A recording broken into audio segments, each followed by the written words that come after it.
Siap, 3, 2, 1. Ya, mulai. Assalamualaikum warahmatullahi wabarakatuh. Waalaikumsalam warahmatullahi wabarakatuh. Alhamdulillahirabbil alamin wa bihi nasta'inu ala amri dina waddin wassalatu wassalamu ala asrofil anbiya'i wal mursalin nabiyina wa habibina Muhammadin wa ala alihi washabbihi ajma'in amma ba'du. Yang terhormat Ketua Tanfidiyah MWCNU Kecamatan Sokaraja, Kiai Haji Irhamni atau Gus Irham. Yang terhormat sahabat-sahabat dan seluruh muslimah yang telah bergabung saat ini pada room Zoom kajian muslimah yang dipersembahkan oleh MWCNU Kecamatan Sokaraja edisi kedua. Alhamdulillahirabbil alamin, dengan mengucapkan puji syukur kehadirat Allah Subhanahu wa taala sehingga pada kesempatan yang berbahagia ini kita semua diberi nikmat yang luar biasa, nikmat sehat, nikmat sempat dan keluasan waktu sehingga kita semua dapat hadir pada kajian muslimah MWCNU Kecamatan Sokaraja. Tak lupa salawat serta salam marilah selalu kita agung-agungkan kepada junjungan Nabi besar kita Muhammad Sallallahu Allahumma Alaihi sholli. Wasallam yang telah memberikan tauladan kepada kita semua, yang telah memberikan cahaya terang bagi kita semua, sehingga kita menjadi umat-umat beliau yang berilmu, berakhlak. Dan semoga kita semua yang hadir di sini mendapatkan syafaatnya di hari Amin. akhir nanti. Baiklah sahabat-sahabat semua, Gus Irham terutama dan seluruh muslimah yang telah hadir pada room Zoom ini, kita akan segera mulai kajian muslimah kita pada kesempatan malam hari ini. Terlebih dulu marilah kita buka dengan bacaan umul kitab bersama-sama. Al-Hadiniyah wa kuliniyatin soliyah. Al-Fatihah. A'udzu billahi minasyaitonir rajim. Bismillahirrahmanirrahim. Alhamdulillahirabbil alamin arrahmanir rahim maliki yaumiddin. Iyyaka na'budu wa iyyaka nasta'in ihdinas siratal mustaqim. Shiratal ladzina an'amta 'alaihim ghairil maghdubi 'alaihim waladdallin. Bismillah dan semoga dengan kita membaca bersama tadi umul kitab maka kegiatan atau acara kita dalam kajian muslimah ini dapat berjalan dengan lancar dan kita semua mendapatkan manfaatnya. Amin. Sahabat-sahabat rahimakumullah, setelah di edisi 1 sebelumnya kita sudah mengikuti kajian tentang haid, nifas, istihadah, maka edisi kedua kali ini merupakan kelanjutan dari edisi 1 yang sudah kita ikuti bersama sebelumnya. Kenapa hal itu perlu kita lakukan? Karena pembahasan mengenai haid, nifas, istihadah itu merupakan pembahasan yang paling sering dipertanyakan oleh kita para kaum wanita dan ini merupakan dasar dari fikih wanita, menjadi acuan bagi kita dalam beribadah sehari-hari, mulai dari sholat, puasa, dan lain sebagainya. Sehingga kadang dari kita beberapa keliru memahaminya, kemudian tidak tepat, sehingga menjadikan ibadah kita mubazir. Baiklah sahabat-sahabat, untuk efisiennya waktu, untuk itu kajian akan segera kita mulai. Kepada beliau, narasumber kita, Gus Irham, waktu dan tempat dipersilahkan. Assalamualaikum warahmatullahi wabarakatuh. Waalaikumsalam. Bismillahirrahmanirrahim. Innal hamdalillah nahmaduhu wa nasta'inuhu wa nastaghfiruh wa na'udzu billahi min syururi anfusina wa min sayyiati a'malina. May yudlillahu fala mudhillalah wa may yudlilhu fala hadiyalah. Asyhadu an la ilaha illallah wahdahu la syarikalah wa asyhadu anna Muhammadan abduhu wa rasuluh la nabiyya ba'dah. Allahumma shalli wa sallim wa barik ala sayyidina Muhammad abdika wa nabiyika wa rasulika nabiyil ummi wa ala alihi wa sahbihi wa sallim taslima bi qadri azamati dzatika fi kulli waqtin wa hin, amma ba'd. Yang kami hormati mustami'in mustami'at, para muslimin dan terutama para muslimat. Alhamdulillah pada malam hari ini kita bersama bisa mengkaji lanjutan daripada kajian pada setiap malam Rabu. Namun untuk malam hari ini kita khusus mengkaji tentang fiqhun nisa, yakni fikih-fikih yang berhubungan dengan perempuan. Namun perlu kami sampaikan bahwasanya fiqhun nisa itu bukan berarti fikih yang untuk orang perempuan, akan tapi fiqhun nisa itu adalah fikih yang berhubungan dengan khusus hukum-hukum yang terkait dengan perempuan. Oleh karenanya, seorang lelaki itu, apalagi seorang suami, itu punya kewajiban untuk tarbiyah atau mendidik kepada istrinya. Oleh karenanya, nanti akan kita bahas bagaimana hukum mempelajari tentang fikih nisa ini. Apakah seorang laki-laki juga diharuskan belajar tentang fikih nisa, atau fikih nisa ini hanya khusus untuk kaum hawa saja? Maka nanti akan kita bahas. Pertama, terima kasih telah bergabung lagi di channel ini, sehingga kita bisa bersama-sama untuk mengkaji tentang ilmunya Allah yang diberikan kepada kita semua, sehingga dimanapun dan kapanpun kita ini tetap harus selalu belajar dan belajar untuk masalah fikih nisa, sehingga di dalam nanti kita memberikan pengetahuan kepada para istri maupun para anak-anak, ini bisa sesuai dengan ketentuan hukum fikih.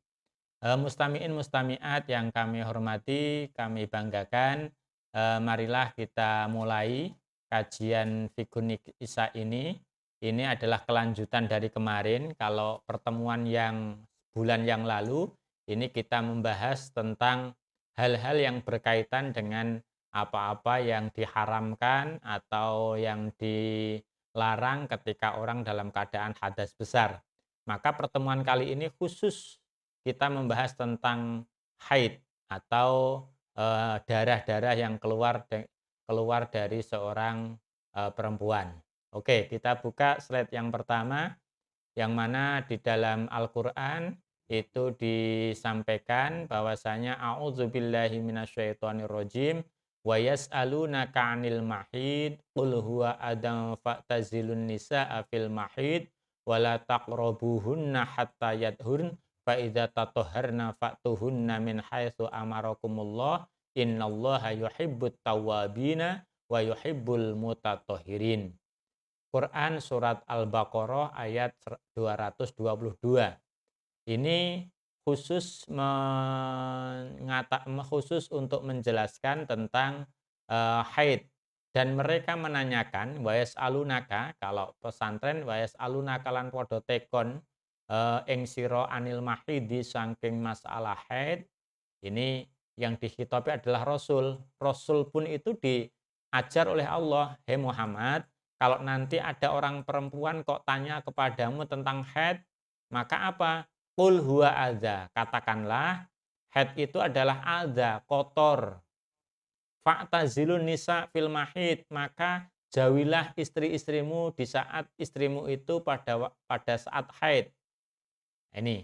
Jadi fa'tazilun nisa fil mahid wala taqrabuhunna hatta yadhurun, dan janganlah kamu dekati mereka sebelum mereka suci. Ini landasan bahwasanya orang perempuan itu ketika dalam kondisi haid, maka seorang laki-laki ini tidak diperbolehkan untuk mendekati. Namun ketika kita melihat asbabun nuzul daripada ayat ini, dulu orang-orang sebelum zaman Islam, ini ketika ada perempuan, yang mana perempuan ini atau istri-istri ini dalam keadaan haid, maka perempuan ini ditempatkan di suatu tempat yang yang jauh dengan suaminya. Nah, padahal mereka itu adalah istri-istri para mereka. Oleh karenanya nanti akan kita bahas bagaimana keterangan fakta zilu ini. Kalau kita melihat fakta zilu itu adalah ketika kita artikan fakta zilu ini jauhilah. Maka batasan jauhilah ini sebatas apa dan sejauh mana kata-kata jauhilah ini. Ini kita kita breakdown bersama, kita kaji bersama. Bahwasanya kalau dalam hukum fikih, orang perempuan itu yang tidak diboleh didekati itu adalah ma baina surah ila rubbah, yakni antara pusar sampai lutut. Ini yang tidak diperbolehkan. Selainnya itu diperbolehkan. Ini sudah melewati beberapa nusakh mansukh. Kita lanjut. Recording in Hukum progress. tentang belajar haid. Hukum tentang belajar haid, nifas, dan istihadah. Jadi ini ada keterangan dari kitab Asy-Syarwani. Di sana diterangkan kaum wanita wajib atau fardu ain belajar tentang hukum-hukum haid. Ini harus kita harus kita garis bawahi ini. Jadi hukum-hukum haid ini banyak sekali, termasuk nifas, kemudian istihadah ini. Maka seorang wanita itu hukumnya fardu ain. Sejak kapan dia fardu ain? Ya sejak dia itu balik. Balik. Akan tetapi jangan sampai anak-anak kita atau mungkin istri panjenengan ini sudah kelewat. Anak-anak kita ini jangan sampai ketika dia sudah balik baru belajar tentang haid. Ini salah. Ibaratnya apa? Ibaratnya orang, katakanlah orang haji. Sudah nyampe ke Mekah, baru belajar manasik haji. Ini ya bingung.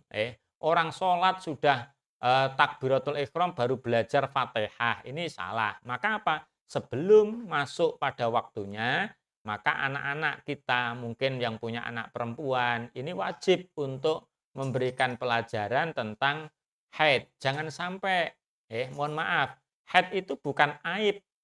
Ini harus kita garis bawahi. Haid itu bukan aib, sehingga jangan sampai ada orang ini malu untuk menanyakan sesuatu tentang haid dikarenakan dikira haid itu adalah aib. Ini salah. Ini yang terjadi kepada anak-anak. Anak-anak itu ketika haid malu. Ini keluar darah, ini kok bagaimana? Padahal itu harus kita ajari. Maka di sekolah-sekolahan, utamanya yang di bawah naungan ma'arif, ini hukumnya wajib. Ketika SD, SD ini sudah, karena apa? Nanti akan kita bahas. Sebab minimal atau paling cepat anak itu mengalami haid itu umur 9 tahun. Katakanlah kalau 9 tahun berarti ketika sekolah MI atau SD ini baru menginjak kelas 3 atau kelas 4. Maka kelas 3 atau kelas 4 ini, kelas 2 ini sudah harus dikenalkan dengan haid. Padahal monggo kita telaah bersama di SD itu sekarang sudah tidak diajari anak-anak belajar haid bagaimana, itu tidak diajari. Maka di situ hukumnya mempelajari tentang haid, nifas, dan istihadah ini hukumnya adalah wajib. Jika sudah punya suami dan suaminya mengerti hukum-hukum yang dibutuhkan tersebut, maka suaminya wajib mengajar. Nah ini. Jadi kalau malam hari ini mungkin yang ikut di Zoom ini para ibu-ibu atau mbak-mbak, maka tolong suaminya diajak dengerin. Karena apa? Seorang suami itu wajib memberikan pengetahuan tentang hukum-hukum haid kepada istrinya.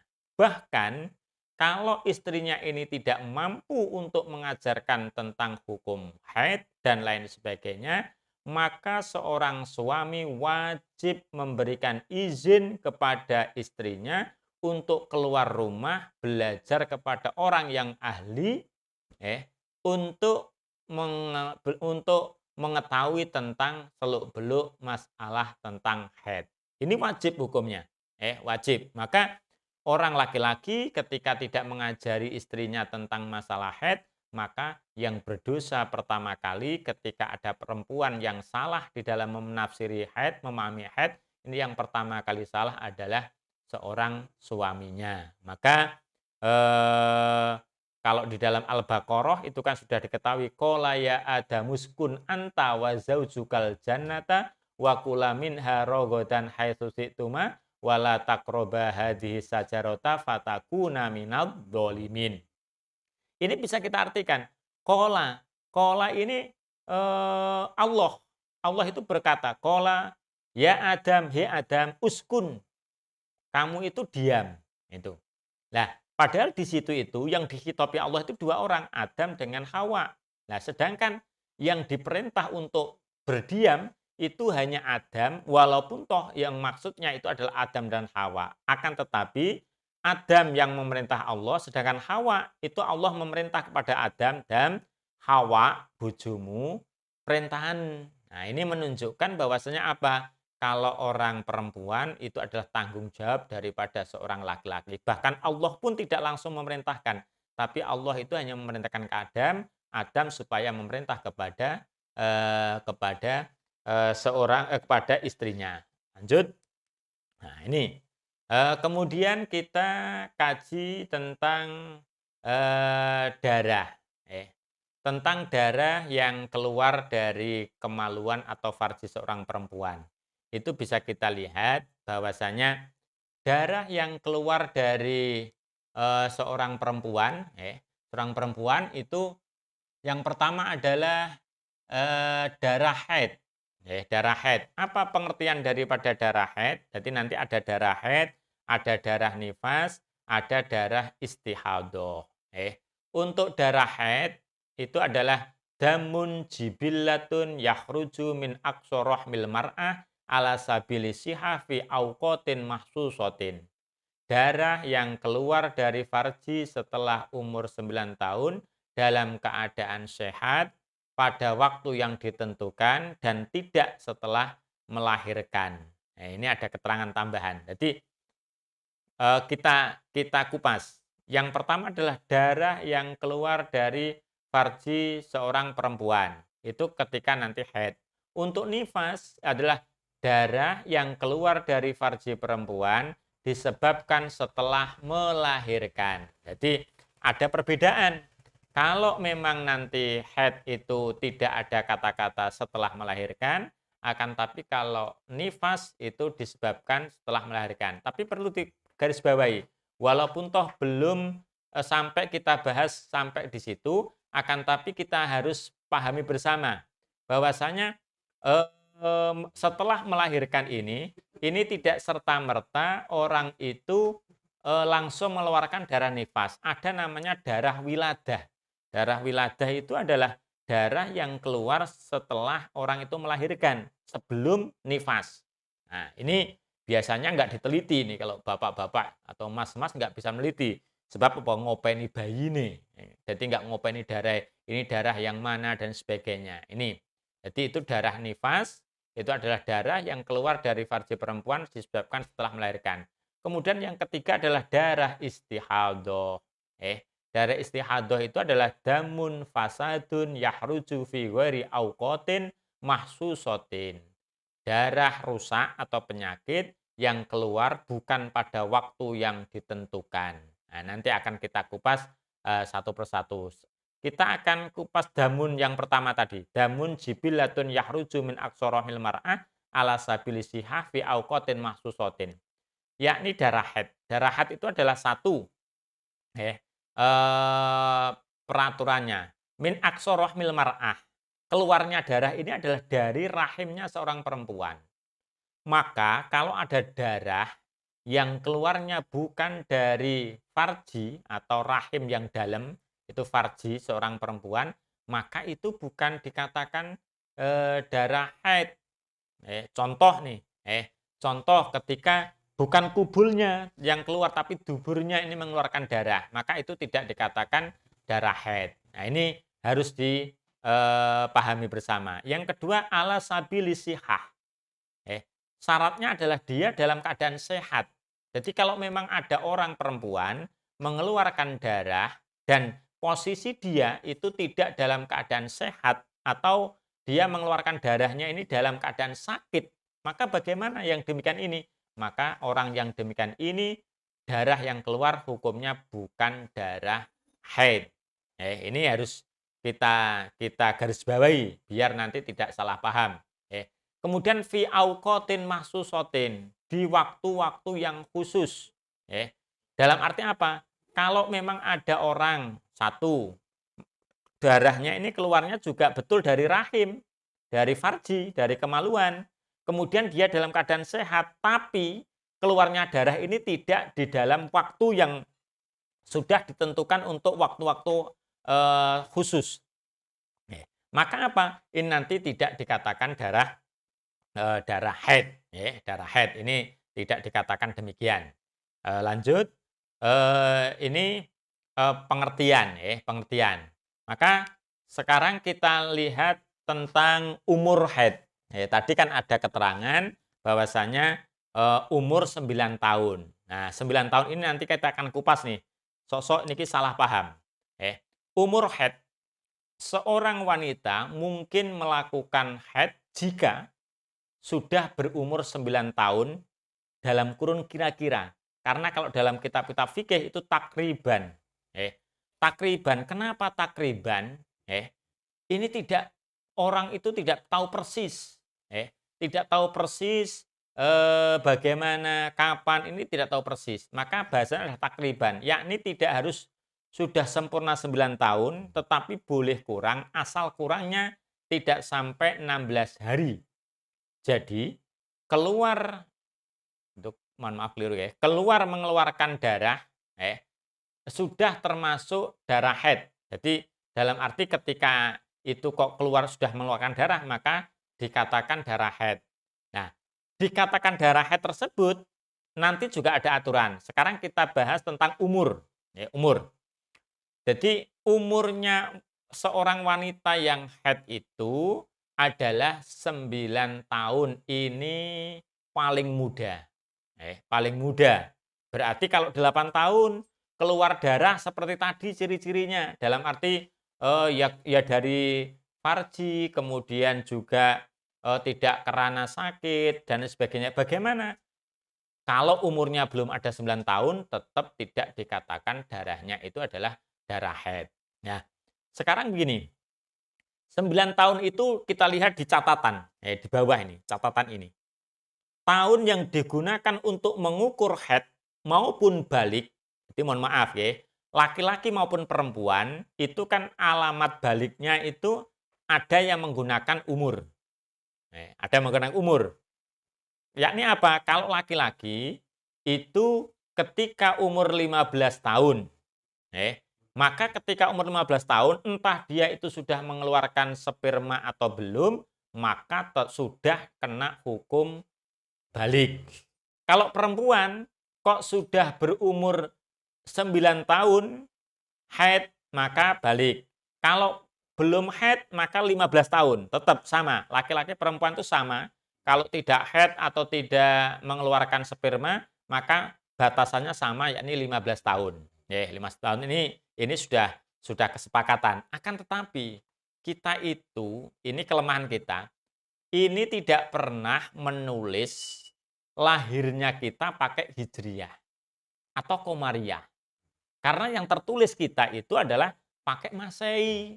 1 Januari, 2 Februari, 5 Maret, ini.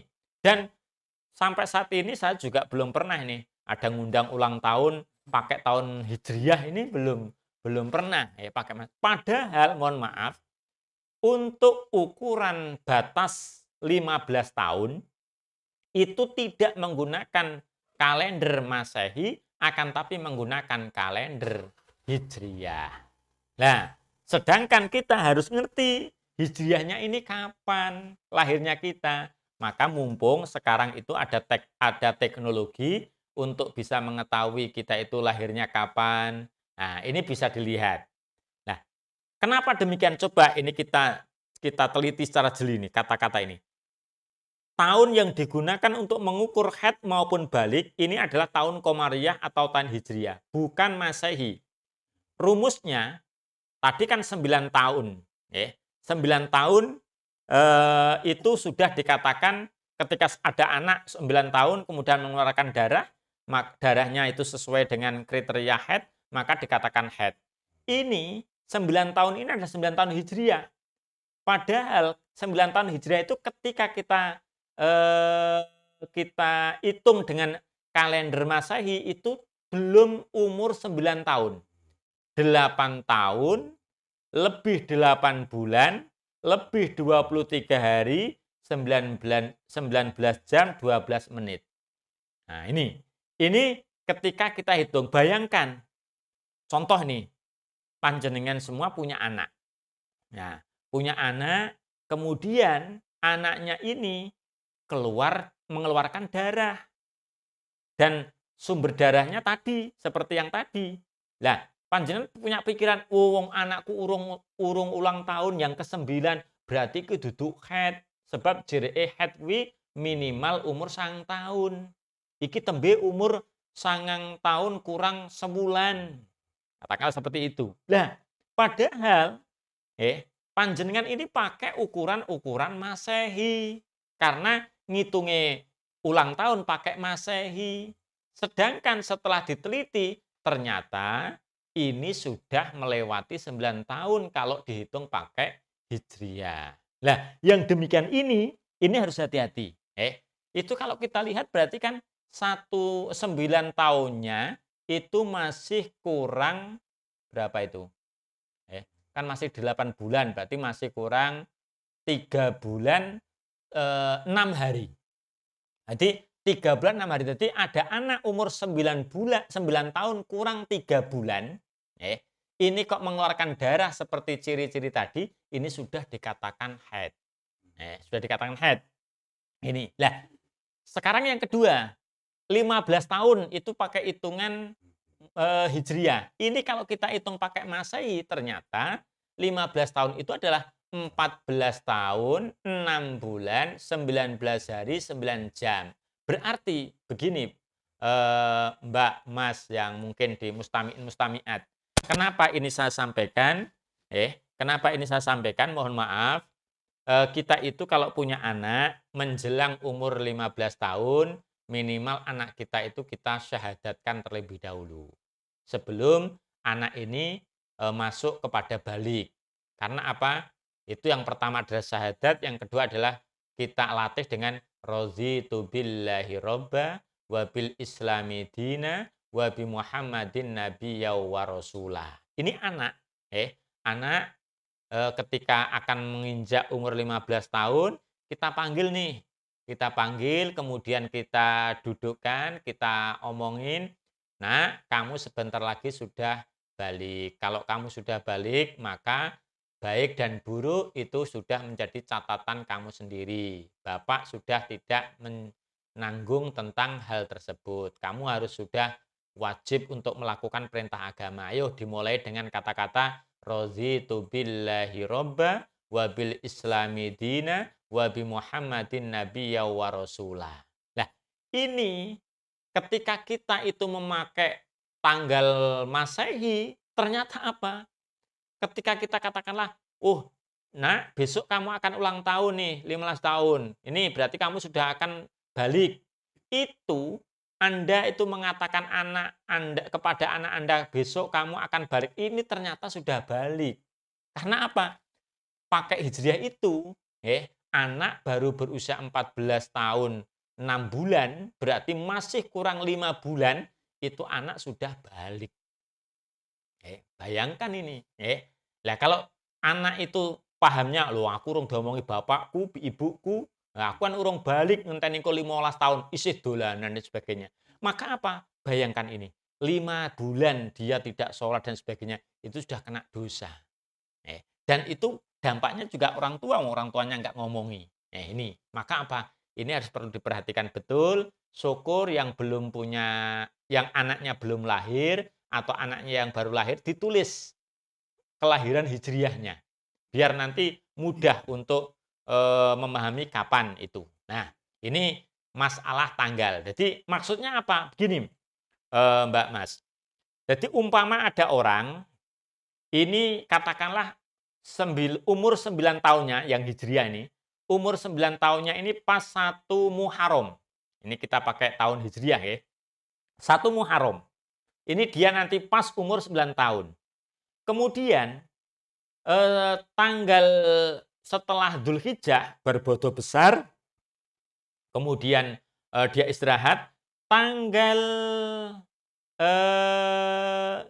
tanggal 20 Dzulhijjah, anak Anda yang perempuan ini, yang harusnya nanti tanggal 1 Muharram persis 9 tahun, ini tanggal 20 Dzulhijjah ini mengeluarkan darah. Dan darahnya itu syarat-syaratnya itu persis seperti ciri-ciri darah haid. Bagaimana ini? Secara aturan belum 9 tahun, akan tapi ketika dihitung mundur, 9 tahunnya ini kurang 10 hari. Maka yang demikian ini, anak tersebut sudah dikatakan anak pemula melakukan haid. Karena 9 tahun kurang 16 hari, ini sudah ikut hitungan itu. Kenapa kok 16 hari? Karena maksimal atau minimal batas suci itu adalah 15 hari, maksimal haid itu 15 hari. Nah ini. Atau begini, ada anak, ini saat Idul Adha ini sudah mengeluarkan darah. Padahal umur 9 tahunnya itu 1 Muharram. Nah, pada saat Idul Adha ini mengeluarkan darah persis seperti ciri-cirinya darah haid. Tetapi keluarnya darah ini masih di tanggal 10. Berarti dengan 1 Muharram masih selisih 20 hari. Nah, padahal tadi ada keterangan nih, paling cepat itu 9 tahun kurang 16 hari. Bagaimana ini? Ternyata dia mengeluarkan darah mulai Idul Adha, ini sudah mengeluarkan darah sampai nanti tanggal 1 Muharram. Bagaimana yang demikian ini? Maka itu dirinci. Tanggal 10 Dzulhijjah pas Idul Adha sampai nanti tanggal 15 itu istihadoh. 15 sampai nanti ke tanggal 1 itu haid. Ini haid. Ini hitungan haid. Jadi mulanya hitungan haid itu jelimet, jelimet itu. Jadi kalau ada yang demikian ini maka masuk ke situ. Kenapa demikian? Karena ini keterangannya adalah 9 tahun tidak harus sempurna, boleh kurang asal tidak sampai 16 hari, berarti 15 hari. Berarti kalau kita hitung tanggal 10 dia keluar darah haid, 10, 11, 12, 13, 14, 15 ini masih terus mengeluarkan darah sampai tanggal 1. Maka apa hitungannya? Tanggal 10 dia tetap boleh membaca Quran, boleh menyentuh Quran dan sebagainya. Tetapi nanti sudah masuk tanggal 15, ini larangan-larangan haid sudah diperuntukkan baginya karena dia sudah masuk haid. Nanti kalau kurang paham bisa dijelaskan.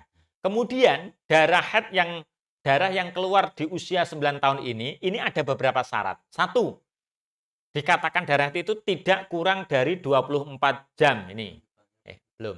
Tidak kurang dari 24 jam, masih di atasnya, masih artinya ini. Tidak kurang dari 24 jam, tidak lebih dari 15 hari, bertempat pada waktu mungkin atau bisa haid. Ini batasan-batasan umur haid itu nanti ada hubungannya dengan tidak kurang dari 24 jam, tidak lebih dari 15 hari, dan bertempat pada waktu mungkin atau bisa haid ini. Lanjut, Mas. Kemudian selanjutnya syarat darah haid. Karena kita khusus untuk malam hari ini kita khusus membahas tentang haid, nanti istihadoh, nifas dan sebagainya itu selanjutnya. Itu pun saya tidak yakin ini selesai malam ini karena bahas haid itu memang butuh waktu yang lebih. Syarat darah haid itu ada 4. Dikatakan darah haid itu ada 4. 1, usia minimal haid 9 tahun atau kurang dari 16 hari. Ini sudah kita kupas tadi. Jadi sudah kita kupas usia minimal haid adalah 9 tahun atau kurang dari 16 hari. Yang kedua, sudah mencapai minimal 24 jam dalam waktu 15 hari. Nah, ini butuh penjelasan.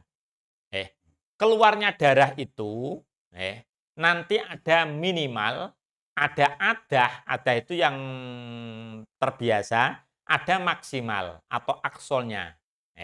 Nah, di sini sudah mencapai minimal 24 jam dalam waktu 15 hari. Jadi orang, ini nanti para audien yang mbak-mbak ini karena panjenengan semua yang mengalami, kalau kami hanya peneliti. Peneliti lah, kalau panjenengan kan ini yang ngalami, arti pelaku. Jadi menurut kitab, nah, mungkin juga disesuaikan dengan kondisi ini panjenengan, orang head itu tidak ada yang tidak terus-menerus. Orang kok setiap waktu keluar itu tidak. Ada yang sehari sok-sok hanya keluar 5 jam, kemudian berhenti. Kemudian besok keluar lagi 2 jam, kemudian berhenti. Besoknya lagi, besoknya lagi, besoknya lagi. Jadi orang yang mengeluarkan darah haid itu ada yang langsung 1 kali 24 jam ini terus. 1 kali 24 jam ini terus mengeluarkan darah.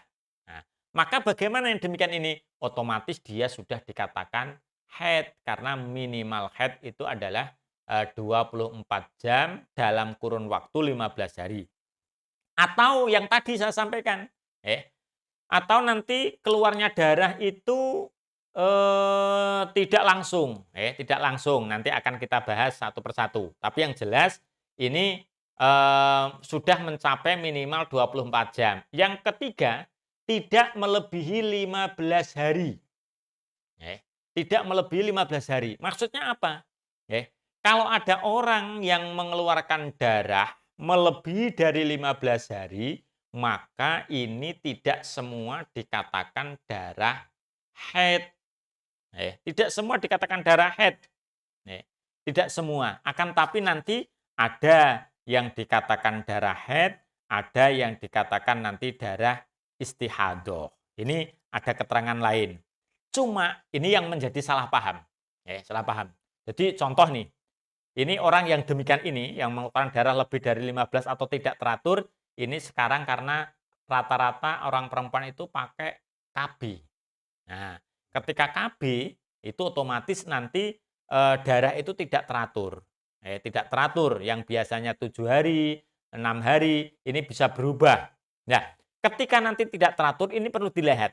Perlu diamati, perlu dilihat. Dalam arti apa? Kalau melebihi 15 hari, darahnya ini melebihi 15 hari, contoh ada orang mengeluarkan mulai tanggal 1 sampai tanggal 20, tanggal 1 sampai tanggal 20 ini mengeluarkan darah terus. Tanggal 1 keluar, 2 keluar, 3 sampai 20. Nah, ini berarti kan melebihi dari 15 hari. Mohon maaf ya, kalau saya sebut 15 hari, di sini kata-katanya ada 15 hari, 15 malam. Kalau saya sebut sehari, itu ada sehari semalam. Itu sudah ada. Nah, 24 jam ya. Nah, ini orang yang mengeluarkan darah kok sampai tanggal 20, 1 sampai 20 mengeluarkan darah. Ini jangan sampai nanti kita menghukumi, oh berarti yang tanggal 1 sampai 15 haid. Yang 16 sampai 20 istihadoh. Salah itu. Pengertian demikian ini salah. Walaupun toh tadi saya katakan maksimal haid itu adalah 15 hari. Minimal haid 24 jam atau sehari semalam. Nah, kalau ada orang yang haid, kalau ada orang mengeluarkan darah itu kok 20 hari, ini jangan langsung divonis yang 1 sampai 15 ini haid, yang 16 sampai 20 itu adalah istihadoh. Itu salah pengertian yang demikian itu. Menghukumi yang demikian ini adalah salah fatal. Salah fatal. Ini yang demikian ini nanti akan dibahas di dalam bab namanya istihadoh.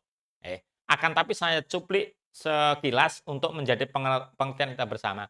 Orang yang haidnya itu mengeluarkan darah tanggal 1 sampai tanggal 20. 1 sampai 20 ini terus mengeluarkan darah, itu bisa jadi haidnya hanya sehari semalam. Nah, bayangkan ini nanti. Kalau haidnya itu hanya sehari semalam, berarti yang 19 hari itu istihadoh. Kalau istihadah wajib sholat. Nah, ini kalau puasa nanti juga puasa. Nah, sedangkan bagaimana nih orang yang menganggap nanti haidnya berarti 1 sampai 15, kemudian yang 16 sampai 20 dia kemudian nanti sholat seperti mustahadah. Ini salah. Bayangkan kalau ada orang yang demikian, berarti orang ini punya hutang sholat mulai tanggal 2 sampai tanggal 15. Berapa sholatan itu? Ini yang harus kita pahami bersama. Ini salah satu contoh kenapa haid itu memang harus betul-betul dipelajari, karena kita jangan sampai memberikan kesimpulan di dalam haid ternyata itu salah. Kesimpulannya itu salah. Ini ada beberapa keterangan. Jadi tidak melebihi 15 hari. Kalau nanti ada orang yang keluar darahnya kok 15 hari, maka jelas itu kelebihannya ini tidak dikatakan darah haid. Contoh, tanggal 5 mulai keluar darah, kemudian tanggal 20 masih keluar darah, sampai nanti tanggal berapa? 5, tanggal 20 berarti sudah 15. Tanggal 21 dicek. Jadi orang haid itu harus ngecek. Ngeceknya orang tiap angger jam tidak. Ceknya itu ketika akan akhir waktu sholat. Maksudnya akhirnya bukan kok mepet banget. Contoh nih, duhur. Duhur katakanlah jam 3 ini sudah masuk waktu asar. Maka bagaimana? Asar kurang katakanlah 30 menit, ini dicek. Loh, caranya ngecek orang darah haid itu bagaimana? Kalau memang kok panjenengan ini masih merasa keluar, nggak usah dicek karena otomatis sudah keluar. Tapi kalau rasanya wis ora metu, tapi bener nggak ini masih keluar apa enggak? Ini coba cek. Caranya bagaimana? Ambil kain kapas, ambil kapas. Terus kapas ini ditempelkan kepada farji, tapi yang akso, bukan yang luar. Jadi mohon maaf, untuk menempelkan ini tidak boleh di kemaluan bagian luar, tapi kemaluan bagian dalam. Batasannya apa? Yakni batasannya ketika orang yang kencing dalam keadaan jongkok, ini kok kelihatan, itu maka namanya adalah bagian dalam. Itu wajib. Jangan yang dicek itu hanya bagian luar. Kenapa demikian? Karena yang bagian luar itu bisa jadi nih, sebetulnya ada darahnya, akan tapi sering kegesek, sering mungkin baru saja kencing, kemudian diceboi, dan lain sebagainya. Ini kan bersih. Bersih, tidak ada bekas apapun. Padahal ketika dimasukkan sampai ke dalam, ini ternyata masih. Lah, ketika kapas itu dimasukkan, dilihat. Ketika kapas itu kok bersih, putih, tidak ada bercak darah, walaupun itu hanya sebercak, maka ini yang dikatakan suci. Tapi kalau masih ada bercaknya, walaupun toh warnanya coklat atau apapun, ini masih dihukumi darah haid. Atau orangnya ini masih dalam kondisi haid. Ini harus kita lihat. Maka apa? Ketika sudah 15 hari dicek nih, masih keluar, maka selebihnya itu dikatakan istihadah. Akan tapi kalau tidak, maka itu sudah dihukumi suci. Yang keempat, setelah suci minimal 15 hari. Maksudnya apa? Maksud daripada setelah suci minimal 15 hari itu begini. Contoh, ada orang haid, kemudian tanggal 15 ini sudah suci. 15 ini sudah suci. Sudah selesai suci, bla. Tanggal 25. Nah, tanggal 25 ini keluar lagi, ada darah keluar lagi. Maka apa? Dihitung nih. Tanggal 25 itu dengan batas dulu ketika suci itu sudah ada 15 hari apa belum? Nah, ternyata baru 10 hari. Maka yang demikian ini, darah tersebut walaupun toh keluarnya dari farji, bentuknya seperti haid, tetapi tidak dalam imkanul haid atau waktu yang memungkinkan haid, maka itu tidak dikatakan darah haid. Nah ini, berbeda nih kalau memang nanti tanggal 25 keluar, tapi terus sampai tanggal 5 di bulan berikutnya. Berarti dia mengeluarkan darah sampai 10 hari. Bagaimana? Apakah semua dihitung mustahadoh, istihadoh, atau bagaimana? Ini kita lihat. Jadi tadi berhentinya tanggal 15. Setelah 15, ini keluar lagi tanggal 25.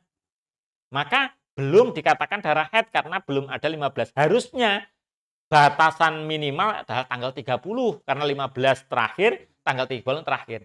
Nah, tanggal 25 sudah keluar, tapi keluarnya ini tanggal 25 sampai tanggal 5 di bulan berikutnya. Berarti mulai tanggal 1 sampai tanggal 5 di bulan berikutnya itu dihukumi haid. Yang tanggal 25 sampai 30 itu istihadoh. Nah, ini harus dipahami betul bahwasanya apa? Darah yang keluar itu tidak serta-merta. Ini monggo Mbak-mbak Fatayat, itu dulu saya sudah melontarkan ide hukumnya wajib membuat buku saku apa kemarin tuh? Buku saku haid atau buku harian haid. Buku harian haid coba ini Mbak Ketua Mbak Ketua Fatayat mungkin bisa menginisiasi bagaimana nih ada buku saku tentang haid. Kenapa demikian? Itu tadi. Tanggal-tanggal itu ketika tidak kita teliti itu nanti akan repot, akan repot. Kapan kita mengetahui kalau itu sudah suci atau belum, ini waktunya suci atau tidak, kalau tidak punya buku saku haid. Kalau hanya punya kalau dikira-kira wah ini nanti kacau, ini nanti repot, nanti repot. Nah ini tentang syarat-syarat daripada darah haid. Nanti Mas Kamal, kalau memang sudah ada yang chatting, itu saya hentikan dulu. Oh langsung jadi ya, jadi monggo ini semua audiens sebelum nanti kita lanjutkan, kalau memang dianggap sebab haid ini, keterangan haid ini kalau nanti belum paham betul sudah kita lanjutkan, ini nanti malah mumet, mumet. Nah, apalagi bapak-bapak, karena bukan pelaku, sing pelaku be mumet apa meneh bukan pelakunya, Nah ini sampai ini monggo kalau memang nanti ada yang ditanyakan, ada yang tanyakan silahkan keterangan yang tadi monggo lewat hostnya, monggo Mbak Jati kalau memang ada yang menanyakan tentang hal-hal yang berkaitan dengan keterangan tadi atau di luar tadi tapi yang hubungannya dengan haid ini. Kalau nanti tidak ada ya kami lanjutkan sampai nanti selesai materi ini. Monggo. Baik, Gus Irham, terima kasih banyak untuk paparan yang sementara ini ya. Masih sementara ya Gus, ternyata nanti ada lanjutannya lagi. Kemarin sudah disampaikan oleh Gus Irham terkait buku saku dan kami Fatayat amat sangat mengapresiasi hal itu.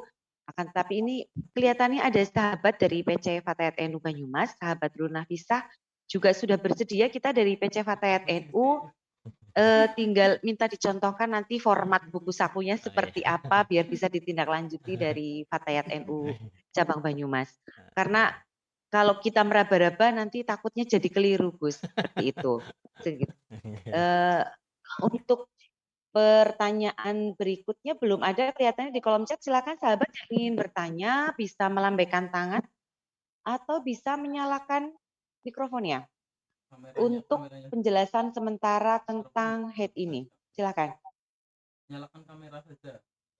Ya, dinyalakan kameranya saja boleh. Tapi kelihatannya kalau ibu-ibu malam-malam menyalakan kamera agak repot Mas Kamal ya. Jadi, iya, ada apa namanya situasi khusus yang mengharuskan di-off-kan kameranya seperti itu. Jadi harap maklum, nanti kita bisa mulai dari voice-nya, nggak apa-apa. Monggo silahkan yang ingin bertanya sehubungan dengan kajian kita pada malam hari ini. Tadi sudah cukup banyak ya Gus. Ternyata setelah saya ikuti memang betul jelimet sekali ya Gus. Berarti ini saya harus menghitung ulang ya Gus. Ada bulan hijriah yang harus saya hitung betul. karena hitungannya menggunakan hijriah. Kemudian juga hitungan hari apabila haid tersebut berlangsung berapa lama, kapan itu dihitung haid, kapan itu istihadah dan lain sebagainya. Ini kalau pelajaran ini masuk kelompok apa ya, Gus? Sulit banget kayaknya. Karena ternyata ada hitung-hitungan yang agak jelimet. Baik, sahabat, belum ada tanggapan kelihatannya, Gus. Bisa dilanjutkan lagi, monggo. Yang kecil. Nanti ditanggapi dulu mungkin dari sahabat Lulu Nafisa tentang format buku sakunya nanti seperti apa. Terima kasih. Itu nanti coba nanti saya dulu kalau waktu di Jawa Timur sih sudah pernah membuatkan. Nanti coba saya cari karena dulu juga kita membuat buku saku itu kepada santri-santri karena kalau di rumah sih masing-masing ibu rumah tangga punya kalender, tapi kalau di pondok itu kan satu kamar kalendernya satu. Bisa jadi nanti yang satu ngeluwengi kalender ini, Banyak kemudian nanti ya Gus tandanya ya, bingung yang mana. kemudian yang satu ngeluwengi lagi. Itu yang jelas begini. Jadi inti garis besarnya buku saku itu nanti berisi 1 tahun, 1 tahun kalendernya pakai kalender hijriah, pakai kalender hijriah. Kemudian nanti di tanggal itu hanya kita kasih kolom kosong, maka di situ nanti contoh si A ini mulai bulan Hijriah, mulai bulan Muharram, ini ternyata haidnya tanggal 5. Maka tanggal 5 ini nanti disilang. Disilang merah. Nah, silang merah. Contoh nih, kita mempraktekkan yang tadi. Ini sehari full itu keluar. Berarti tanggal 5 ini kita silang. Di tanggal 6, 7 ternyata nggak keluar. Ya jangan disilang. Tanggal 8 ini keluar tapi 5 jam, ditulis di kolom itu 5 jam. Kemudian nanti contoh mohon maaf, keliru. Tanggal 5 keluar tapi hanya 5 jam umpamanya. 5 jam keluar. Kita tulis 5 jam. Tanggal 6, 7 tidak keluar, maka kosong, tidak ditulis. Tanggal 8 ini keluar lagi 5 jam, 5 jam. Tanggal 9 ternyata kosong, kosong. Sampai nanti tanggal 15 keluar lagi, kita hitung dulu. Jumlahnya berapa nih? Kalau jumlahnya itu sudah melebihi dari 24 jam, maka mulai tanggal 5 sampai nanti tanggal maksimal berarti tanggal 15, ya, berarti 14, itu berarti semuanya dihukumi haid. Lah, kenapa buku itu penting? Contoh ini, ternyata sampai tanggal 14, ini setelah dihitung, dijumlah, tidak sampai 24 jam. Maka tanggal 5 sampai tanggal 14 itu hal-hal yang ditinggalkan wajib untuk diqodho, disauri. Umpama puasa ya wajib nyauri puasa.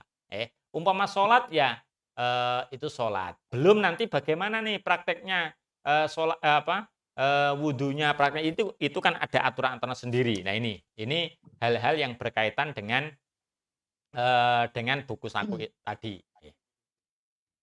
Di tas hitam. Ini tentang buku saku itu. Kemudian di buku saku itu nanti yang sangat-sangat difokuskan itu adalah orang yang dalam kondisi KB. Sebab orang KB itu, mohon maaf ya, apakah iya apa tidak ya, mungkin Mbak Jati yang lebih paham nih. Itu biasanya tidak stabil, menstruasinya. Apalagi kalau yang pakai obat, pil apa ya, suntik, ini nanti tidak stabil cara haidnya ini keluarnya darah ini nggak stabil. Lah, kalau nggak stabil ini sangat-sangat wajib atau harus dicatat ini. Kalau tidak nanti bahaya. Nah, itu yang berhubungan dengan buku saku itu. Sebetulnya tidak terlalu tebal, karena buku saku itu bisa dikeluarkan per tahun. Per tahun buku saku ganti.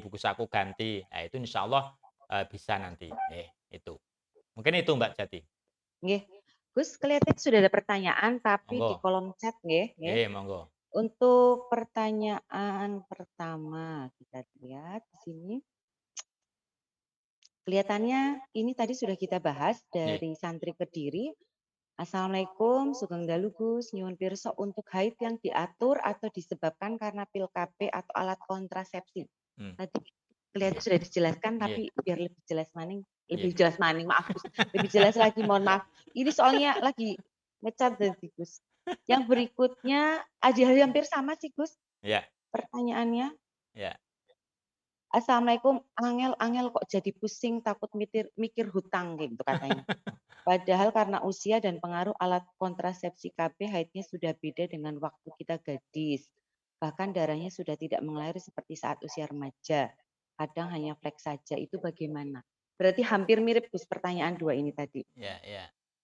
Yang pertama tentang alat kontrasepsi, alat kontrasepsi, bagaimana itu Mas? Itu Mas. Istri saya ikut KB suntik, Ya, sama juga itu. itu haidnya tidak teratur, bisa 1 bulan full keluar darah, berhenti cuma beberapa hari, Keluar terus lagi keluar lagi, kayak gitu seperti terus itu sampai selama 3 3 bulan. bulan. 3 bulan Ya, baru beres beres keluarnya. keluarnya. Ya, Repot ya Gus ya? jadi begini, maka itulah kami singgung bahwasanya saya juga nggak yakin ini yang tanya keluar terus itu apakah dicateti, apa kudu titen-titenan tok. Nah ini, tapi yang jelas kalau memang sebab bahasa atau keluar terus ini memang harus dibuktikan. Harus dibuktikan. Kenapa tadi saya sampaikan ketika sudah waktu-waktunya suci, kok belum suci? Kan begitu. Orang perempuan itu kan ketika kapan nih wajibnya untuk ngecek apa setiap waktu tidak. Makanya kalau dalam bahasa fikih itu takriban kira-kira. Kalau sudah waktunya suci, contoh, Anda biasa haid itu 7 hari. Biasa haid itu 7 hari. Maka ketika sudah mendekati atau sudah 7 hari, ini coba dicek apakah sudah mampet apa belum. Caranya bagaimana seperti tadi. Ngeceknya adalah yang ke dalam loh ya.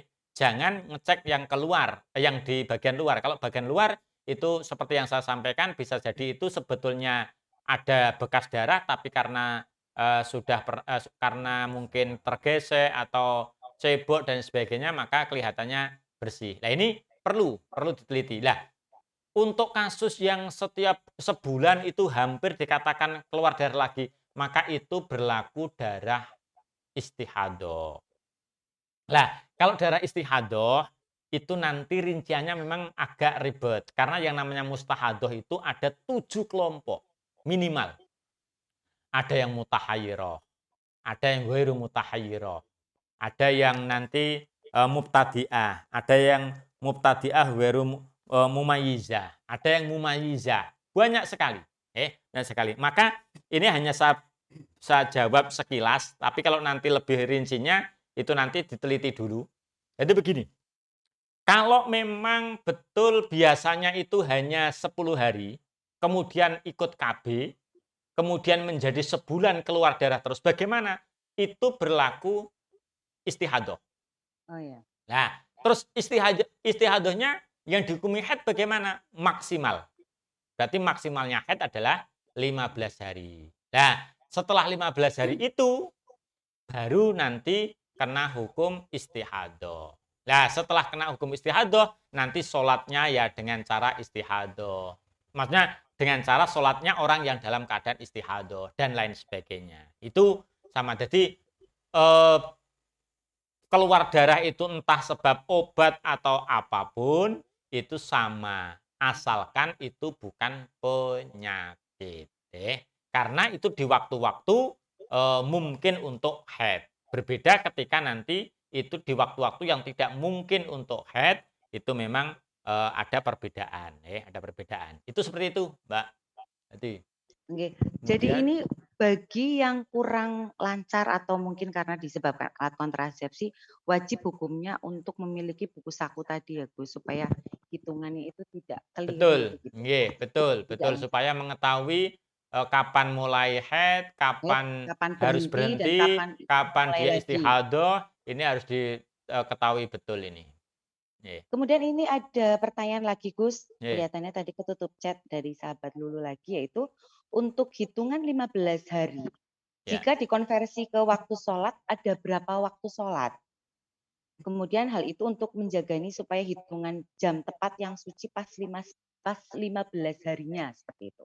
Oh. Jadi dikonversinya itu ada berapa waktu sholat sejak hitungan 15 harinya itu tadi? Jadi begini, kenapa sih kalau saya pribadi itu mewajibkan ada buku saku itu? Orang haid itu tidak seperti orang hitungan hitungan orang kerja ya. Kalau orang kerja itu kan hitungan jam 7 pagi sampai nanti jam sekian, itu namanya sehari. Jadi orang haid itu dimulai dari kapan keluarnya darah. Jadi 15 hari itu ya dimulai dari kapan keluarnya darah. Contoh, tanggal 1 dia itu mengeluarkan darah haid, tapi keluarnya darah itu jam Pukul. 3 sore. Jam 3 sore ini mulai. Nah, jam 3 sore tanggal 1 jam 3 sore. Berarti subuh dia masih normal. Duhur dia masih normal. Jam 3 sore baru mau sholat asar, kemudian ke kamar kecil, terasa nih. Nah, dilihat, ini tamunya sudah datang. Maka apa? Dia mulai itu di jam itu mulai ditulis. Jadi tanggal 1 jam 15.00 ditulis. Lah, maka besok hitungan 15 hari 15 malam itu kapan? Ya, besok di saat tanggal 15 asar. Nah, jam 15.00 itu adalah batas daripada 15 hari 15 malam. Berarti mulai nanti asarnya kok ternyata masih terus keluar darah. Asarnya itu sudah asar yang istihadah. Maghrib sudah wajib sholat maghrib tapi posisinya adalah istihadah. Isya juga demikian. Nah ini, jadi mengetahuinya itu kapan mulainya. Maka kira-kira. Jadi orang haid itu kira-kira. Tidak bisa persisnya sebab mohon maaf nih kalau semua yang di Zoom ini ketika saya tanya, bulan kemarin persisnya jam berapa, tanggalnya mungkin oke, tapi jam berapa nggak bisa yakin. Karena tidak setiap waktu harus ngecek kan. Ngeceknya kan ketika terasa atau terasa itu belum begini, contoh nih, malam ini terasa. Bisa jadi tadi jam 8 sebetulnya sudah keluar, tapi karena karena kok kita ya. Karena panjenengan fokusnya itu di yang lain, tidak mikir itu, baru ketika akan istirahat, ini terasa nih, baru. Nah, ini makanya apa? Ya udah, hitungannya dimulai dari jenengan yakin keluarnya itu. Jadi itulah namanya takriban, kira-kira. Itu seperti itu. Nanti, perkiraan tapi yang kita yakini itu benar betul. hitungannya seperti itu. Jadi perkiraan itu adalah perkiraan setelah kita yakin melihat real keluar darah. Nah, contoh. Umpama ada orang subuh ini masih subuhan. Ketika mau duha, dia mau wudhu, mau buang air kecil, ternyata enak darah nih. Berarti saya sudah masuk ke waktu haid. Nah, kapan ini? Ya udah, waktu duha itu jam 8, ditulis jam 8. Enggak usah jam 8 apa jam 6 isuk mau, apa jam 5 gitu tadi, ya udah enggak usah. Ya jam 8 itu yang dimulai ditulis. Itu seperti itu.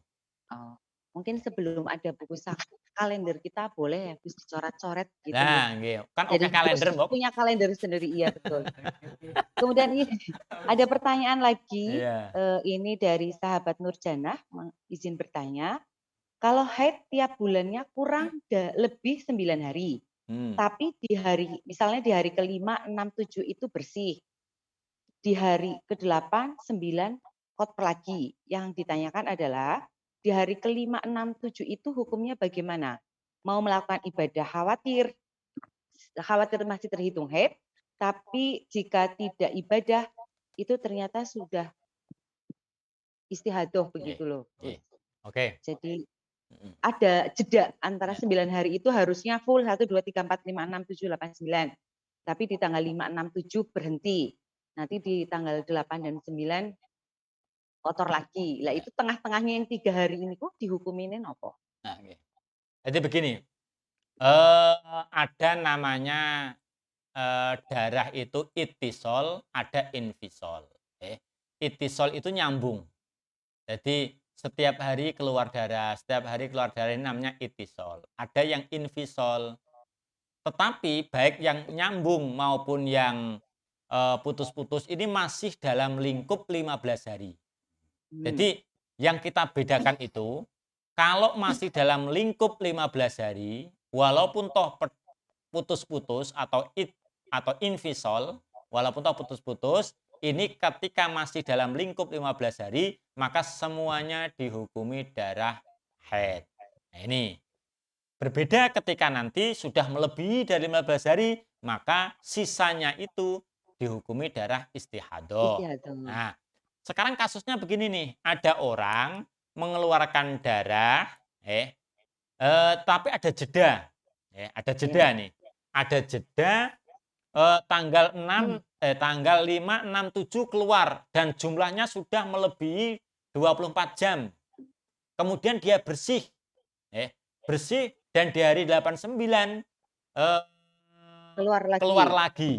Nah, ini bagaimana ini antara tanggal berarti yang ditanyakan adalah tanggal berapa 5, itu? 6, dan 7. Oh, 5, 6, 7. Jadi tanggal 1 sampai tanggal 4 itu keluar. 5, 6, 7 itu bersih. Keluar lagi 8, 9. 1 sampai 4 ini sudah memenuhi standar haid, berarti sudah 24 jam lebih keluarnya ini. Nah, maka yang demikian ini ada dua pendapat menurut Imam Romli, itu adalah pendapat yang rojih. Dia langsung melakukan aktivitas yang aktivitas orang suci. Aktivitas orang suci. Aktivitas orang suci ya seperti biasa. Ternyata di tanggal 8, 9 itu keluar lagi. Padahal masih dalam lingkup 15 hari. Bagaimana? Maka sholat yang tadi dilakukan itu tidak dianggap. Tidak dianggap. Terus kalau sholat kan tidak ada kewajiban kodok nih. Karena umpama sebaliknya dia nggak sholat. Karena dia mungkin punya keyakinan atau belum tahu, ternyata tanggal 8 keluar lagi, 9 keluar lagi. Dan setelah itu bersih. Bagaimana ini? Nah, maka sholat yang ditinggalkan itu tidak wajib untuk dikodok. Karena di hari yang dia tidak sholat itu ternyata masih hari haid. Sebaliknya puasa. Ini kalau terjadi di hari puasa, contoh nih ya, 1, 2, 3, 4 dia haid. Dia keluar darah, maka dia tidak puasa. Tanggal 5 dikira suci. Dia langsung mandi. Mandi puasa. 5, 6, 7 puasa, tanggal 8 keluar lagi. Sampai tanggal 9, 10 keluar. Bagaimana ini? Puasa di tanggal 5, 6, 7 itu tidak dianggap besok wajib ngodoi lagi. Jadi double puasanya. Jadi puasa yang dilakukan itu ternyata puasa dilakukan di saat dia haid. Berarti kesimpulannya ibadah yang kita lakukan pada jeda saat kita haid itu tidak dihitung ya, Gus? Tidak dihitung. Tidak dihitung. Kalau sholat tidak wajib kodok, kalau puasa besok wajib nyauri. Oke, Itu seperti baik. itu. Terima kasih. Ada pertanyaan lagi, sahabat-sahabat semua? Masih ada waktu sekitar 15 menit. Oh, ada lagi pertanyaan.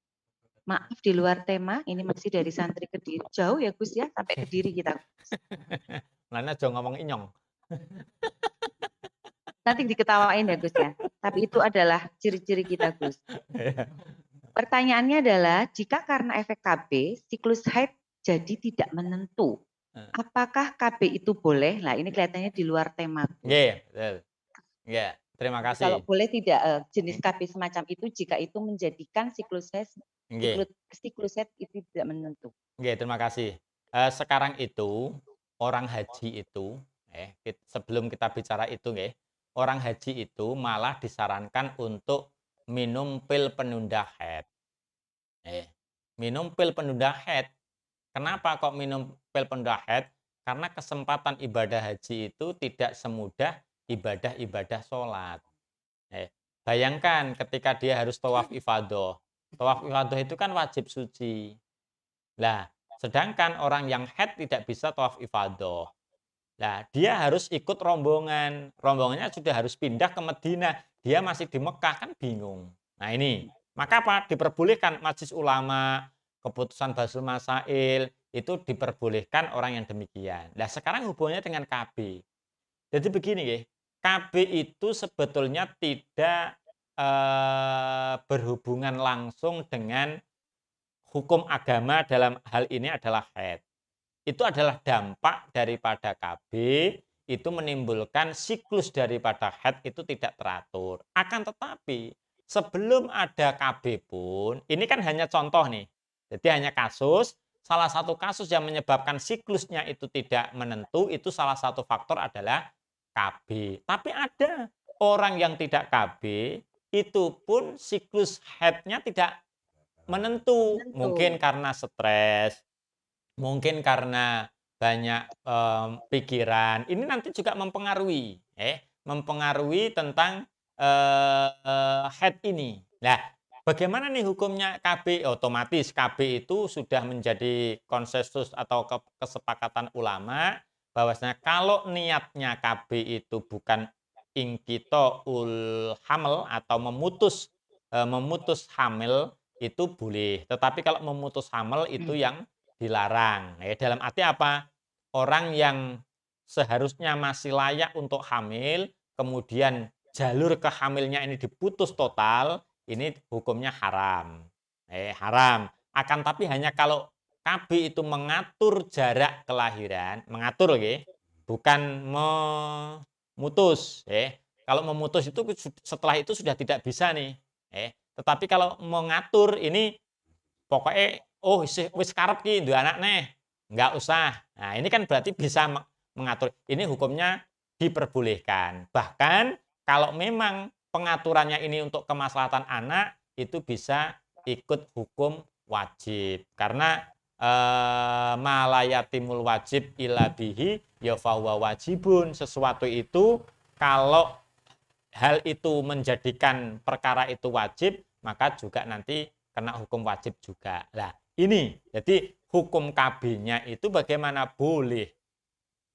Boleh, bahkan bisa menjadi wajib kalau nanti itu harus. Contoh nih, punya anak kan belum tentu semua bisa ngatur. Ini baru setahun punya adik, kalau bisa ngatur silahkan. Silahkan. Tapi kalau tidak bisa ngatur, nanti kan kasihan anaknya. Tetapi kalau KB yang kalau KB yang pakai napa nika? Spiral napa nggih? Spiral, yakni itu yang langsung memutus, itu yang tidak diperbolehkan secara hukum agama, itu seperti itu. Mungkin itu, Kalau Mbak. misalnya Gus, nun sewu, tadi sehubungan dengan memutus kehamilan. Kalau Iya. ini dikarenakan dasar alasan kesehatan bagaimana? Nah, Misalnya sudah terlalu berbahaya nih seorang ibu kan kadang-kadang rahimnya bukan kadang betul, malih nggih. betul. Setiap ibu rahimnya berbeda-beda. Ada yang bisa melahirkan setiap tahun Iya. sampai putrane banyak begitu. Ada yang dia itu riskan jika dia melahirkan lagi kemudian harus diputus supaya tidak hamil lagi. Itu bagaimana? Apakah tetap, maaf saya juga di luar tema ini Gus. Soalnya pasti nanti ada yang bertanya-tanya, loh aku sudah memutuskan supaya tidak hamil lagi, kenapa ternyata haram seperti itu? Itu karena kalau alasannya kesehatan bagaimana Gus?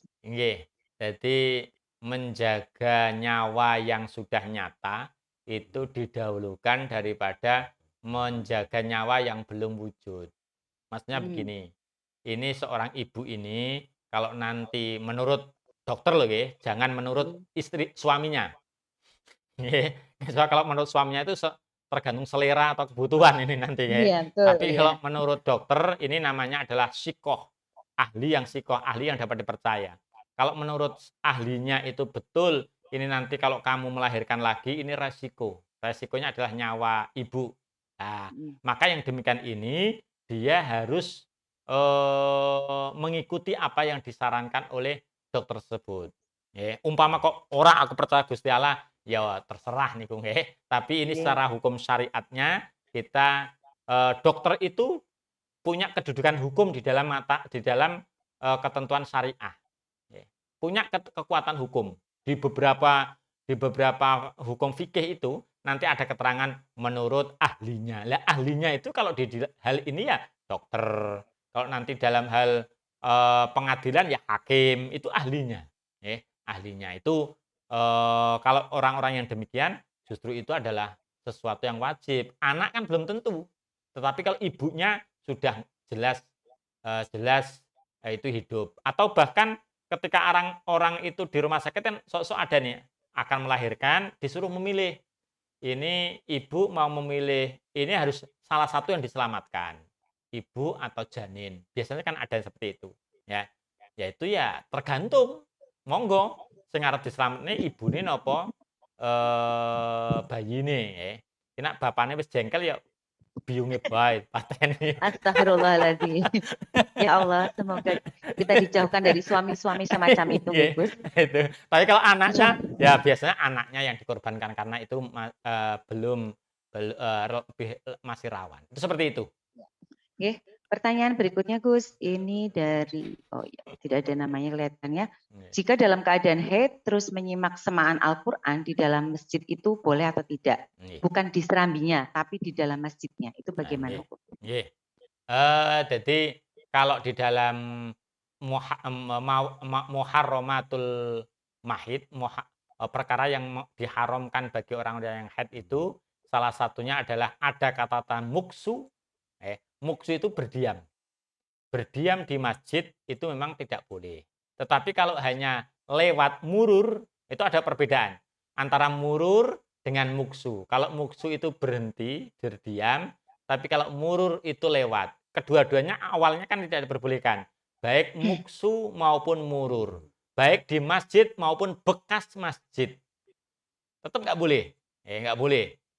Walaupun masjid itu sudah tidak digunakan, tetap tidak boleh di dalam masjid. Selama itu masih statusnya jadi masjid, dalam arti tidak jual atau apa, hanya roboh atau apa, itu masih kena hukum masjid.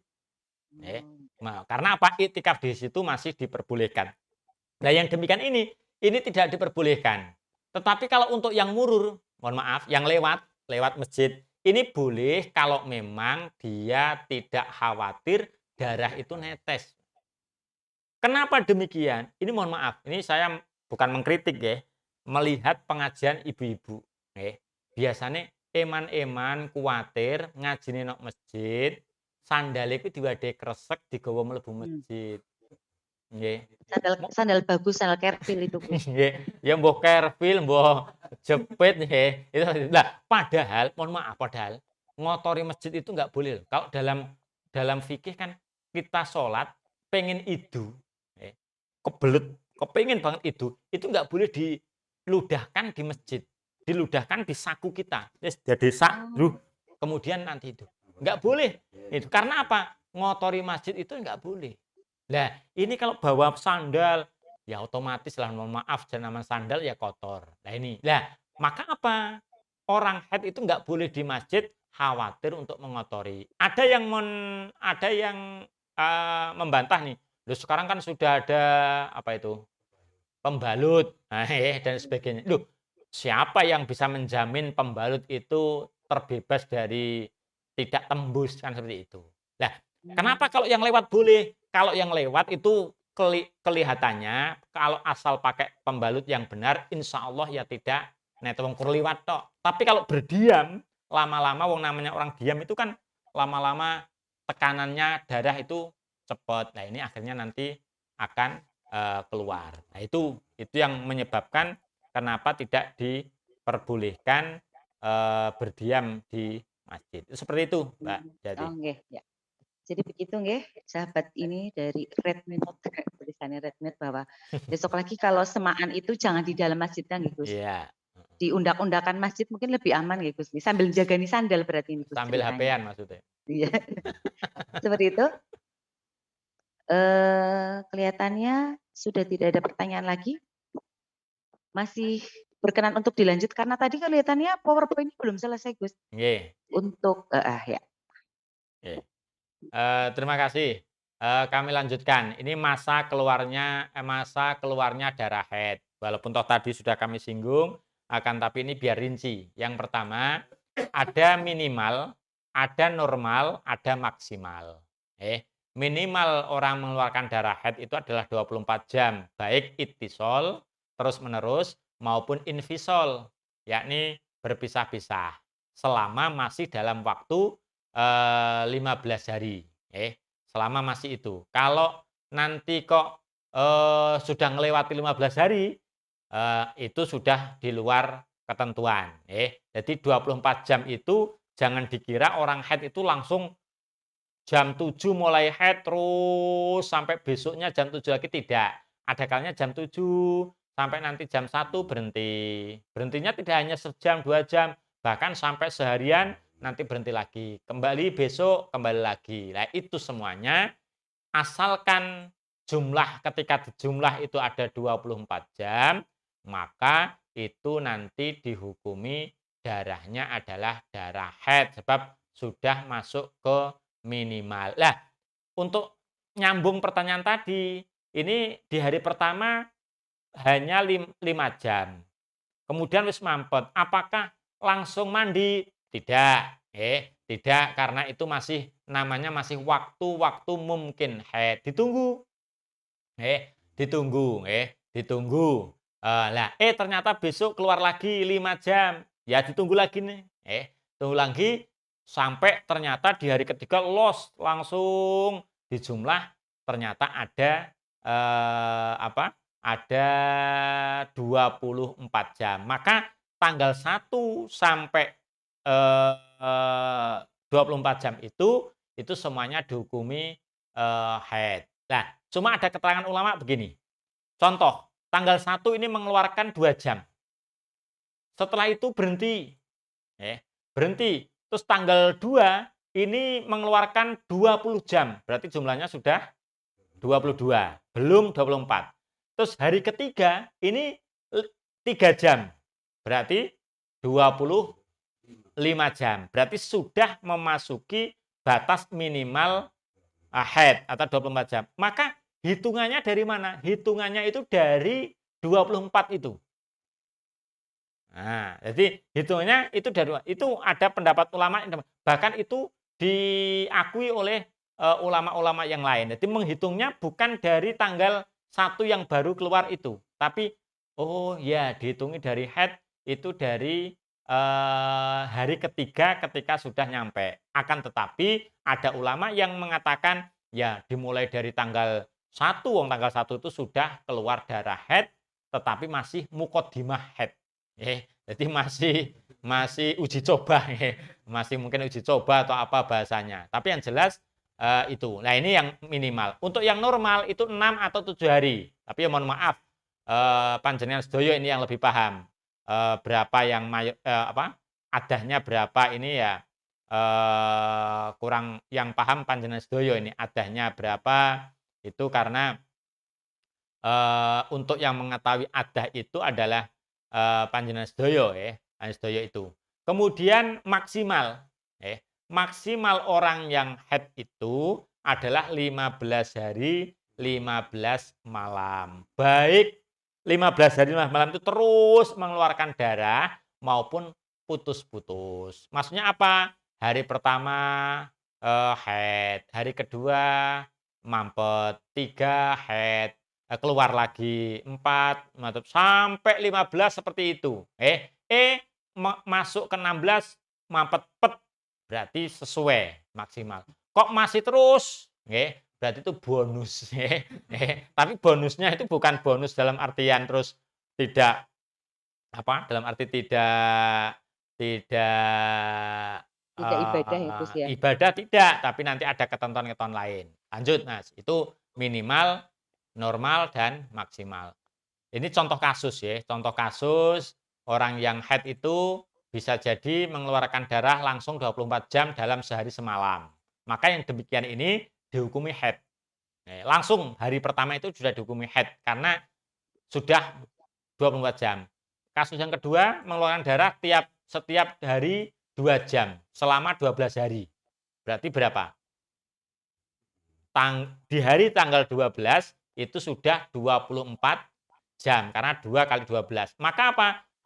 Darah tersebut dihukumi haid karena belum sampai melebihi 15 hari.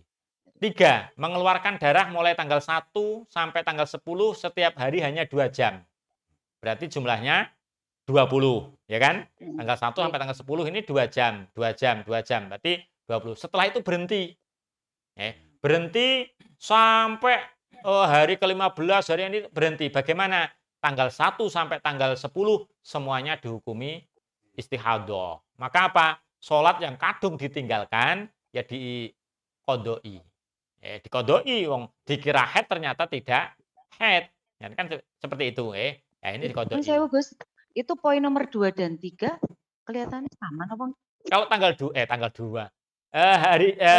poin 2 itu 2 jam selama 12 hari. Nah, berarti bedanya berapa? Kalau yang nomor 3 24. 24. Kalau 24 berarti kan sudah minimal haid karena minimal haid itu adalah 24 jam. Begitu. 24 jam sehari semalam. Lah, untuk poin 3 ini 10 kali 2 berapa? 20 kan? Nah, berarti kurang dari 24 jam. Maka berarti tidak dihukumi istihadhah. Berarti harus dihitung ya, ibadah kita itu dari tanggal berapa itu sampai tanggal berapa itu harus dihitung. Lah, pentingnya hari untuk mengkodok. Pentingnya itu 1 hari penuh. Ya, pentingnya buku. Oh, nggih. Mengkodok itu boleh dicicilkan, Gus, atau harus selesai hari itu?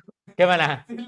Kalau mengkodok mengkodok. Misalkan 20 hari tadi dihukumi istihadhah, sedangkan kita mungkin merasa bahwa itu haid, ternyata itu istihadhah begitu. Iya. Ternyata tanggal 20 berhenti sih. Iya, betul. Bukan tanggal 2. Tanggal 10-nya berhenti. Berarti itu kita harus menghitung setiap harinya 5. Berapa yang harus kita kodok, berarti kan dicicil nopo. Kodok itu gini, kodok itu bahasa Arab. Bahasa Jawane kan utang. Utang lah. Wong utang kuwi kan enek kalane iso nyicil, mbayare anek kalane cash. Begitu ya. Lah kalau bisa cash ya monggo nggih. Langsung 10 dino diropel berarti 10 ping 5, 50. Ya, persis seperti Nabi Muhammad ketika menerima wahyu yang pertama. Ya, betul. Luar biasa. Ya itu. Kemudian yang 4, yang terakhir, mengeluarkan darah tanggal 1 sampai dengan tanggal 10. Setiap harinya 2 jam. Kemudian berhenti sampai tanggal 15. Kemudian tanggal 16 keluar lagi 3 jam. Ini dihukumi istihadhah. Kenapa dihitung istihadhah? Karena tanggal berikutnya itu sudah melewati tanggal 15. Nah, ini hal-hal untuk selanjutnya mungkin bisa kita lanjut kapan-kapan nggih. Kapan karena sesuai kontrak tanggal jam 21.30 itu sudah selesai. Demikian itu mungkin itu ya Mbak Jati untuk kajian pada malam hari ini. Walaupun toh itu di slide yang terakhir Mas, coba. Sebelumnya. Nah itu. Enggak, mohon maaf. Ini tambahan di kami Tambahan di kami itu saya tadi mencoba mencari dalil tentang istihadhah. Saya belum saya masukkan di slide Dalil istihadhah ternyata di kitab Bukhari Muslim itu ada. Suatu saat itu ada sahabat namanya Fatimah binti Abi Qubais. Itu datang ke Rasul, kemudian mengatakan, "Ya Rasul, sesungguhnya aku adalah seorang wanita yang mengalami istihadhah sehingga aku tidak bisa suci, terus mengeluarkan darah. Haruskah aku meninggalkan sholat?" Maka jawabnya Rasul adalah, la innama dzalika irkun wa laisa bil haidhah fa idzak balat al haidhah fatruki as-shalah fa idza dzaba qadruha faghsili angki adam wasolli. Maka apa jawaban Rasul? Bukan, tidak, sesungguhnya itu berasal dari sebuah otot kalau bahasanya di sini, dan bukan haid. Jadi apabila haid itu datang maka tinggalkan sholat, lalu apabila ukuran waktunya telah habis maka cucilah darah dari tubuhmu lalu sholatlah. Ini yang menjelaskan tentang orang istihadhah itu wajib untuk melakukan sholat. Yang kedua, inti dari hadis ini seorang perempuan loh bisa matur Rasulullah apa adanya. Rasulullah loh, bukan kiai, bukan ustadz. Ini Rasulullah. Itu perempuan tidak malu. Nah sekarang kan enggak. Malu arep tekon head, babakan head malu. Wong sama ini ada sahabati kepada Rasulullah aja enggak malu. Nah ini menunjukkan bahwasanya hadis ini kita enggak boleh malu kalau dalam hal masalah hukum. Demikian, insya Allah kita sambung berikutnya. Maka dari kami cukup sekian. Subhanakallahumma wa bihamdika asyhadu an la ilaha illa anta astaghfiruka wa atubu ilaik. Dari saya akhiri, terima kasih semua yang sudah chat, yang sudah gabung di Zoom kali ini, baik yang ada di Banyumas maupun luar Banyumas. Semuanya saja saya sampaikan terima kasih. Wallahul muwaffiq ila aqwamit thoriq. Assalamualaikum warahmatullahi wabarakatuh. Waalaikumsalam warahmatullahi wabarakatuh. Alhamdulillahirabbil alamin. Demikian sahabat dan para muslimah, baru saja kita mengikuti kajian muslimah edisi yang kedua tentang haid, nifas dan istihadah. Alhamdulillah banyak sekali ilmu yang kita terima hari ini dan tentunya ini menjadi tambahan PR bagi kita para kaum wanita bahwa kita tidak boleh menyepelekan soal haid atau istihadah ini. Karena kadang-kadang itu nun sewu, kalau saya gitu, saya sih tidak menunjuk kepada yang lain. Kadang-kadang kalau sudah selesai itu masih kadang-kadang begini, belum selesai kayaknya besok aja. Terus nanti sore saja, tanggung. Seperti itu terus.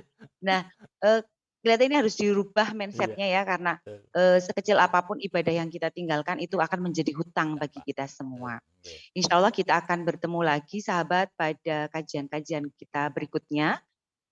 Untuk edisi ketiga dan seterusnya, mohon maaf untuk segala kesalahan dan kekurangan saya selaku host pada malam hari ini.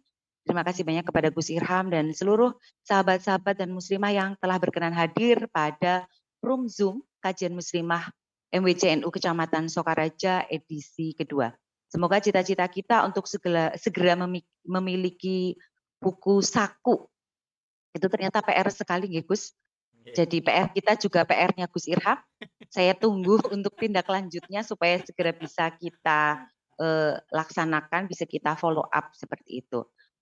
Sebelum kita tutup, ada baiknya kita semua membaca umul kitab bersama-sama.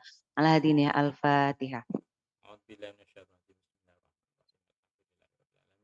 Ar-Rahmanir-Rahim Maliki yaumiddin iyyaka na'budu wa iyyaka nasta'in ihdinas siratal mustaqim siratal ladzina an'amta 'alaihim ghairil maghdubi 'alaihim waladdallin amin.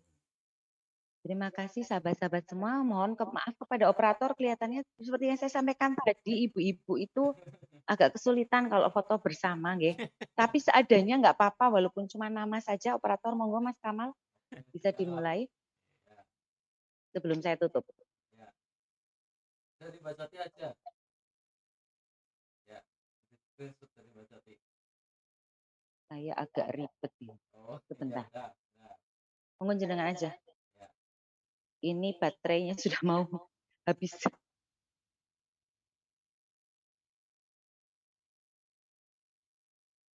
Pakai hitungan ya, Bro Kamal. Ada yang mengaktifkan kamera, mohon mengaktifkan kamera. Nah, siap 1, 2, 3, ya. Nah, dulu. Sudah? Belum.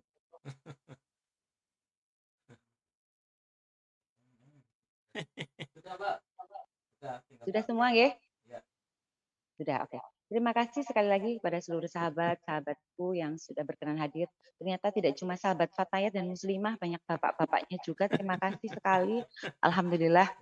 Ternyata kajian kita memang seperti yang sudah disampaikan tadi sangat bermanfaat bukan hanya untuk para kaum wanita. Ternyata kaum bapak-bapak ini wajib hukumnya untuk bisa memberitahu, Gus. Karena jaminannya itu nanti berdosa kalau misalnya tidak bisa memberitahu dan bisa memberikan petunjuk tentang haid ini. Terima kasih. Mohon maaf sekali lagi untuk segala kekurangan dari saya. Terima kasih sudah bergabung dengan kami. Wallahul muwaffiq ila aqwamit thoriq. Wassalamualaikum warahmatullahi wabarakatuh. Waalaikumsalam warahmatullahi wabarakatuh.